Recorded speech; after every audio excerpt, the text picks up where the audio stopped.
Welcome to another edition of Inside Medicine. I'm your host, Doug Geinzer, and we are here in the studio today with two of my favorite people, the authors of the Regional Strategic Plan for Health and Wellness Travel, Stowe Shoemaker, Dr. Stowe Shoemaker, and Cheryl Smith from the LVCVA.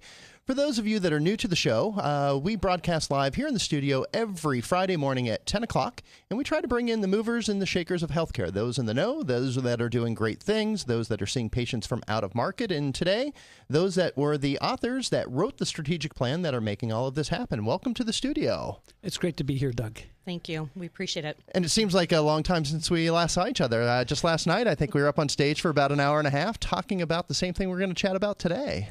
Yes, exactly. And on top of that, I think every Wednesday morning for about the last 4 years, we've become good friends hanging out at the Coffee Bean. So thank you all for that. It's been really an honor and really fun. Yeah, I think we're doing some good things. So just to give the user audience, those that are watching us today, a little background as to how we got here. I'm just going to cover real quick because this whole notion of medical tourism, I want to talk about why that's a bad term later on and why we've changed that to health and wellness travel. But I want to go back in time and where all this started. And let's rewind the clock a little bit to January of 2012. A small group of us, and I don't think the two of you were, Stowe, you were still living in Houston at the time. Yes. And Cheryl, you were just probably getting ready to onboard with the LVCVA. But a small group of us got together at Oscar's Restaurant. So, Scott, if you could pull up a little shot of Oscar's. Many people know our mayor of the city of Las Vegas, Oscar Goodman. He'll tell you he coined the word medical tourism. He's the one that really made a lot of this happen. So we brought our group down to Oscar's Restaurant to chat a little bit about medical tourism. And in that group, we had folks from every area of Las Vegas. It wasn't just healthcare. It wasn't just hospitality. We did have the CEOs from various casinos, CEOs of hospitals, deans of med schools, but a panel. And it was really, can we make this a real journey? Is this something that the entire community would get behind? And we discovered, yes, they would. And what started all was this little book. Scott, if I'm going to hold this up, if we could kind of take a look at this guy. It's a book that was published by the LVCVA, and this made everything real. It was a piece of collateral that said, we're serious about this. We're going to really, so we're going to really start making this a real conversation. But anyway, that escalated from here to we put together a panel discussion. And if we could pull up the panel discussion, this was over at UNLV. And on that panel, we had doctors that were either seeing medical travelers, or those that were prepared to do it. So we had experts in the field of oncology, fertility, bariatrics, orthopedics, executive physicals, and even dental health. And so what happened here is everybody started realizing, gosh, we've got some centers of excellence here in town. And then from after that, that's when the two of you, we all met. And we started meeting a lot. So Yes, let's start talking. How did that process come about? And talk to us about some of the aha moments that you all discovered along the way. Well, I think I'll talk first, Cheryl. I think what was exciting, and we've put together a whole strategic plan that is available online, and we'll give you information on how to find that. But when you think about when you read the strategic plan, what you'll really notice is it really focuses on three kinds of areas. A lot to do with capacity, a lot to do with community, and collaboration. And the whole idea really was looking at, well, what is our capacity? If we have all these medical tourists coming to town, how can we take care of them when the perception is that Las Vegas can't even take care of their own? And we address that very, very quickly in the strategic plan. And Cheryl, you'll talk about that in a minute. But the other thing that we really found is you'll see throughout the report is that it was really a lot of collaboration. Yeah. This was not just three of us meeting at the Coffee Bean coming up with a strategic plan, but it was really, we had numerous focus groups at UNLV within the community. We talked to doctors. We talked to pretty much everybody in town who had an interest in this whole area and received lots and lots of feedback. And that's what I think is so exciting about the plan, is it really was organic, not coming down from the top, but organic in development. We had about 100, I think it was 147. Scott, if you could pull up, we've got a slide of all of the contributors. And I think that really is a testament to those that were involved. And Cheryl, talk to us a little bit about the diversity that you see here. Well, you're absolutely right. It is a very diverse group of individuals as well as organizations from across the entire region. It may be difficult for everyone to see the actual list of all those names, but really what's there is a collaboration between all the major and small healthcare organizations, individual physicians, our hospitality industry, as well as our economic development agencies, Las Vegas Global Economic Alliance and the Governor's Office of Economic Development. But we also have a lot of other businesses in the private sector who support either the hospitality or the healthcare industry that really came together to help have a discussion at a community level. And, Stowe, you're very right when you say that this whole entire concept emerged very organically. There really was no original plan for this. When all these entities came together, it really was to share what they were either currently doing or ideas for what they wanted to do. And it became just an incredibly big, massive brainstorming opportunity. And as a result, from that is really what was the basis for the original strategic plan that debuted about 2 years ago, because it highlighted 6 areas, and Stowe, maybe you can highlight those for us. There were 6 recommendations that really evolved from that, that everyone was able to kind of join together around and kind of form some ideas. Yeah, we'll touch on those 6. I want to emphasize something, though, and that is, if you think Las Vegas, it's a hospitality town. We were built around the casino being the heartbeat of everything. And Dr. Shoemaker, your school, the hotel school, is what built that. You provide that leadership. And I think what everybody realized is that is the key economic driver. It's not just that industry, but that's what feeds the entire community. And healthcare really came together to say, how do we prop the healthcare industry up with the hospitality industry to create this thing called medical tourism, which, again, we don't like that word. But Dr. Shoemaker, share with us some of these the recommendations after you share a few words. Yeah, so I think you're absolutely correct. And one of the things that gives Las Vegas such an incredible competitive advantage is when you think about health and wellness travel, and when we think about what's happening in healthcare today, everything is all related to the patient experience, the patient satisfaction. And many organizations are really saying, okay, how do we make patients feel like loved family members? And so they're going out and they're trying to find all that information and how to do it. And when we look at Las Vegas, we are hospitality. As a city, we know how to create great experiences. And I think this is really what is the emphasis for our whole strategic plan is we have the hospitality part together. Now let's just figure out how do we tie all that in, because it does give us such a competitive advantage in terms of where we want to go. And when we developed in the first 2 years ago, kind of the 6 areas that we looked at were really health and wellness meetings along with education. We talked about medical tourism, which was kind of the subset of health and wellness travel. We looked at spa and wellness tourism. We looked at wellness, travel agents, and medical facilitators, because they're the people who actually bring patients to a destination. We also looked at this whole issue of packaging and the bundling of services, which is so critical in terms of payments. And when we look at Las Vegas, we understand bundling. Yeah, that's what we better than anybody. Better than anybody. And then the other issue was really this whole area of clinical trials. Mm-hmm. And when we talk about clinical trials, the critical issue is how do we get a diverse population? Yeah. And if you've ever, when you're in Las Vegas, if you ever go through the MGM or some of the casinos, you always see the major networks that test all their TV shows here in Las Vegas because they have that diversity of population. Absolutely. And we take that same thing and apply it to clinical trials. It's really exciting. So those were our 6 realistic goals that we thought we could focus on. And we ran it. Let's be honest with ourselves. When we were writing this plan, we ran into some challenges, some aha moments of, wow, we've got to fix a few things if we really want this to succeed. And I think those were wrapped around capacity. They were wrapped around connections. And talk to capacity-wise, Cheryl, you're from the LVCVA, so you manage the brand of Las Vegas, and you're responsible for people coming here. Tell us a little bit about the populations that come here, the volumes, and how many people, and why that's important to this plan. Well, just last year alone, we had over 42 million visitors that passed through our city. And that's a combination of both leisure travelers as well as conference and trade show delegates. But when you think about visitors and people who are traveling to a destination for medical care, I can remember us having the conversation, the what if conversation. What if a plane an airplane filled with medical travelers were to arrive at McCarran Airport, all expecting to have medical procedures done that day, could our medical system, could our local healthcare economy actually be able to service that volume of population and at a moment's notice, in addition to servicing the local community, as well as the visitors who are already here, who might require some emerging health care?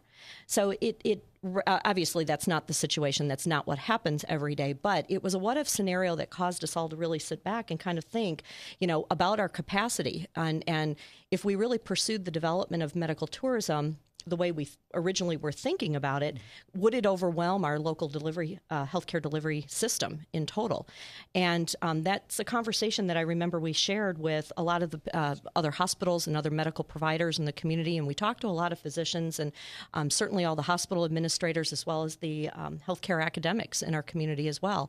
And from that, we really learned a lot, including we needed some more capacity. We needed to build some infrastructure. We also needed to essentially course correct some things in our local healthcare delivery system, as well as on the hospitality side, who could service medical travelers. So we started to get into that foundational, what do we need to do at the foundational level before we could really build upon marketing and advertising. And, some things that I'd like to maybe touch on that, frankly, we didn't necessarily have a direct hand in, but certainly the Governor's Office of Economic Development and the LVGEA were instrumental in helping, I think, all of us come together. Graduate medical education, we discovered Gigantic. that, absolutely. If we discovered we're going to really actively promote the destination for health and wellness travel, we needed more medical providers. We need more doctors. Well, where do you get those from? Where do they come from? And UNLV is building a school of medicine, right? We are. It's very exciting. We're going to start classes in 2017. So that's a pipeline of new doctors that will be coming out, but they wouldn't have a place to do the residency if it weren't for GME expansion and the great partnership that we've built up with the folks over at the Governor's Office of Economic Development that provided funding to expand that. And I want to stay on that subject for a little bit because there's something else that's really important, and that is, so we've got not only UNLV coming out of the ground, but we have Roseman School of Medicine coming out of the ground to add on to Toro. And we've got the ability to train a whole new cadre of doctors around this whole thing called hospitality and healthcare, because we could bring that into the early curriculum so it's born into that training model. And Stowe, you all just received a grant. Can you talk to us a little bit about that? It's pretty cool. This is actually very, very exciting. United Health gave UNLV and the medical school about a $3 million grant to really look at hospitality and healthcare and all of that related to how do we train the future doctors. So some of that money has come to the hospitality program, and we're working very closely with the medical school, one, on helping them with curriculum to talk about the patient-doctor relationship, but also to talk about the whole process as UNLV begins to take over some of the clinics from UNR Medical School. We're really beginning to look at, well, how should those clinics be designed? How do we create in hospitality? We talk a lot about the servicescape, the atmospherics, the design, the layout.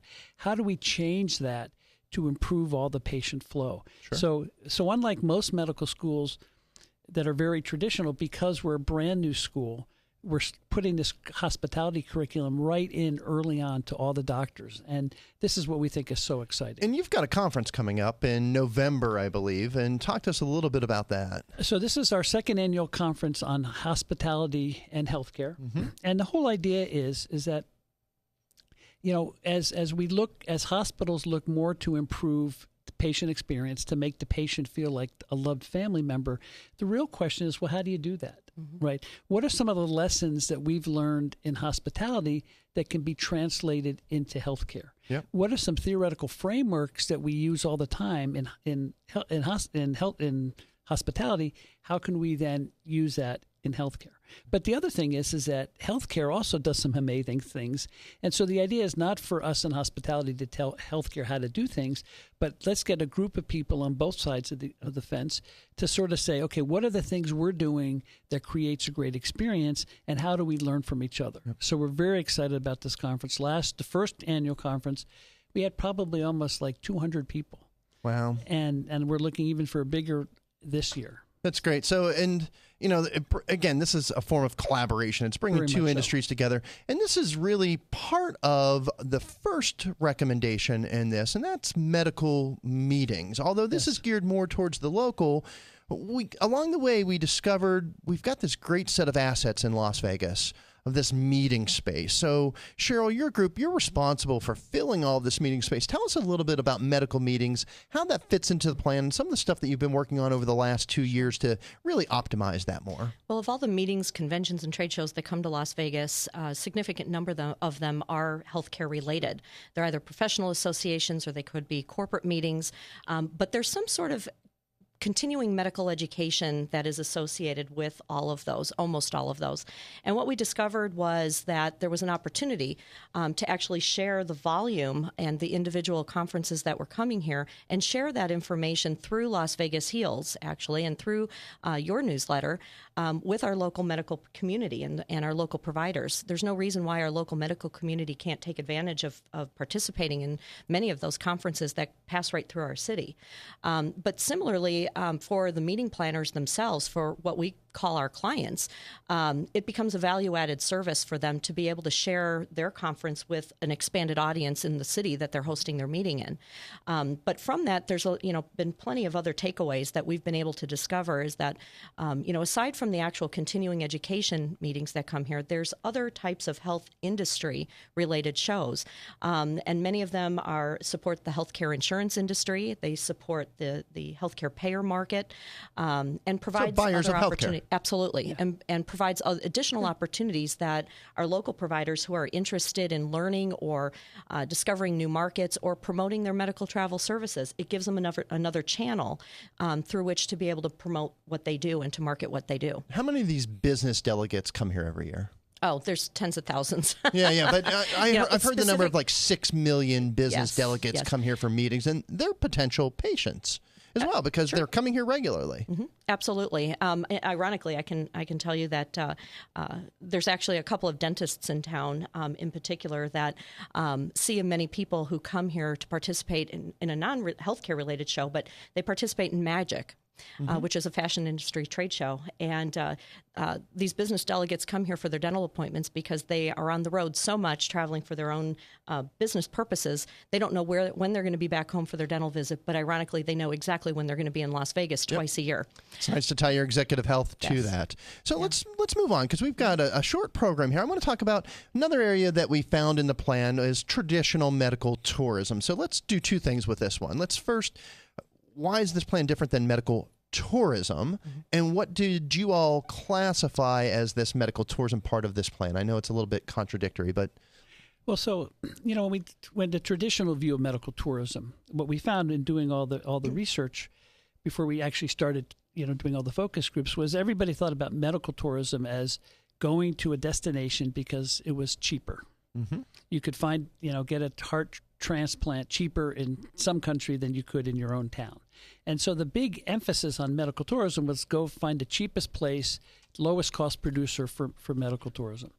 And we realized pretty early on that was not our model, that we could never be the lowest cost producer. Nor should we. Nor should we be the lowest cost producer. And I think that the thing that really was so surprising for me, having moved back to Las Vegas and the perception that we didn't have expertise in healthcare in Las Vegas. But when we started to look at medical tourism, people coming here for procedures, and one of the big markets that we found was that people in Canada.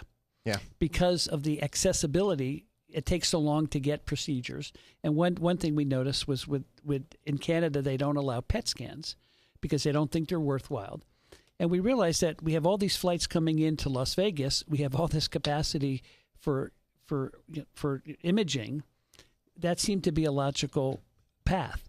And then as we began to look into it, what I really realized was what great healthcare we actually do have here in Las Vegas. And Cheryl, I know that you pointed out a lot of things when we think about medical tourism. What are some of the procedures we're great at? Mm-hmm. And we found that there's actually quite a few happening here already. Let's rattle through those, because those that are new to the group, or this is the first time hearing it, what are those areas that we've got centers of excellence? Sure.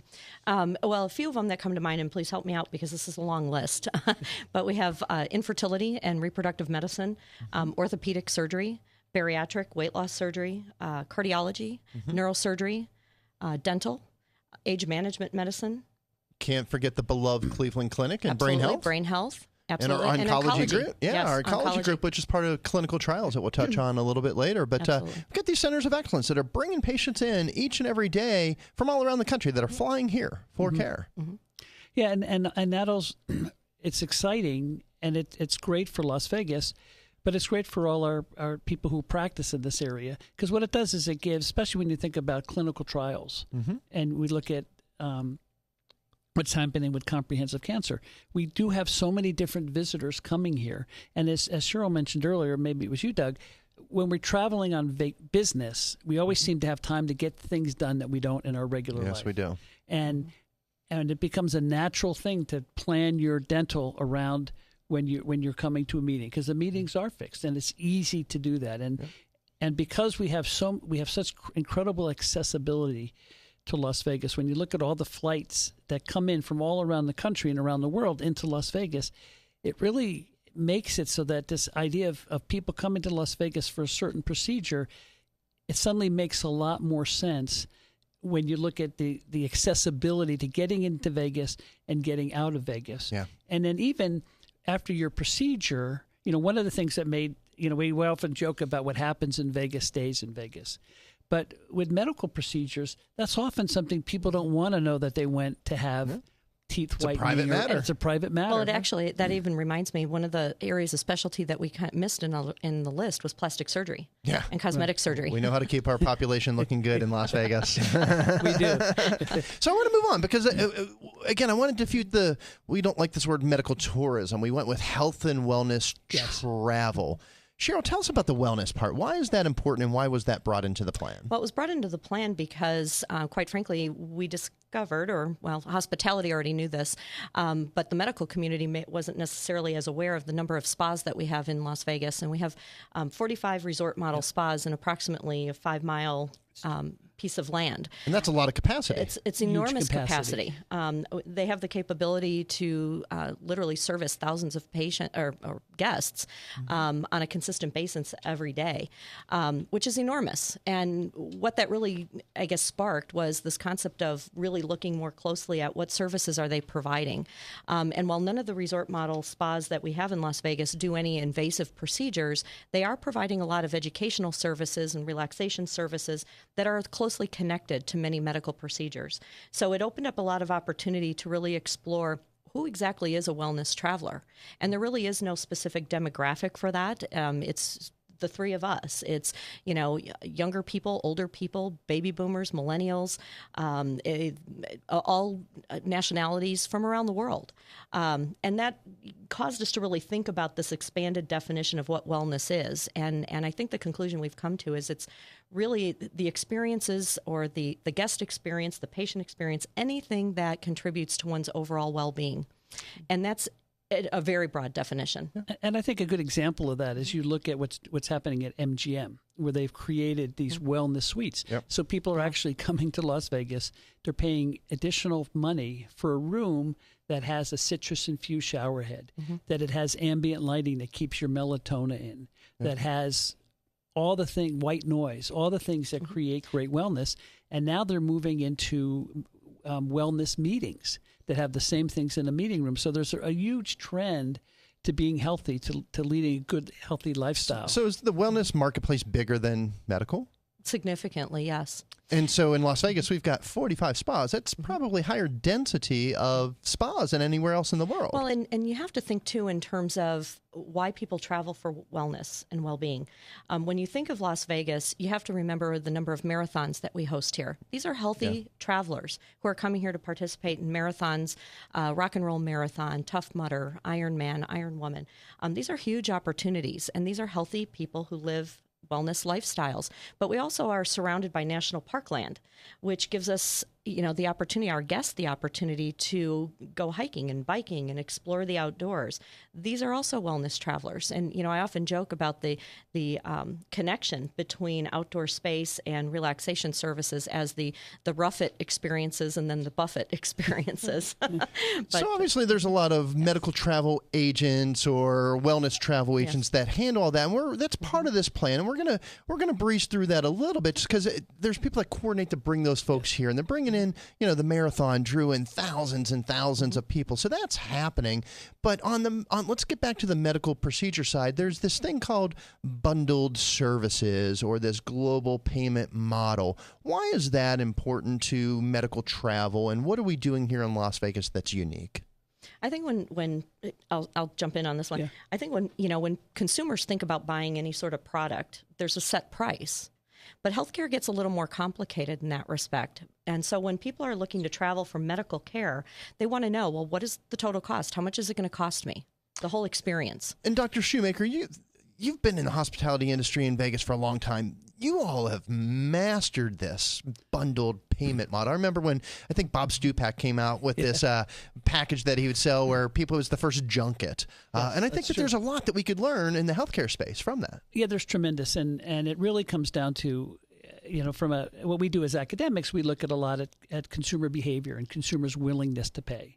So what's my willingness to pay for certain procedures or certain products? And so I may not want to pay X. I may not want to pay a lot for my food. I'll pay more for my room. Well, so we bundle those two together, and we get the customer to pay a little less for the room, a little more for their food, but it's a one price. And from a consumer's perspective, they say, okay, I have to spend this amount of money. How am I going to spend it? Yep. And I think the other thing where bundled payments, I think, is the future, is tell me when you want your procedure. I'll tell you how much that procedure costs. Tell me what you want to pay, and I'll tell you when you can have that procedure. So we'll start really focusing on the demand side of the equation to level out the demand for services. In a lot of these international countries, this has been their selling point. Come on to Costa Rica and you could get your knee done for $22,000. I think there's a lot that we could learn from the hotel and the hospitality industry to bring that in. We've got some practitioners in town that are doing a great job at this. They frankly have led a lot of this discussion and dialogue around the country. I want to touch real quickly on the last one because we're getting close to come to an end. So clinical trials. Mm-hmm. Tell us about clinical trials. I know you've got a lot of experience in this space. Well, this is really so exciting for Las Vegas because, as we mentioned earlier, we see so many different people. We see so many different nationalities and different ethnic backgrounds of people coming in that it becomes ideal. But the other thing that's really, so at UNLV, we're partnering with the Lou Ruvo Center for Brain Health to really focus on clinical trials.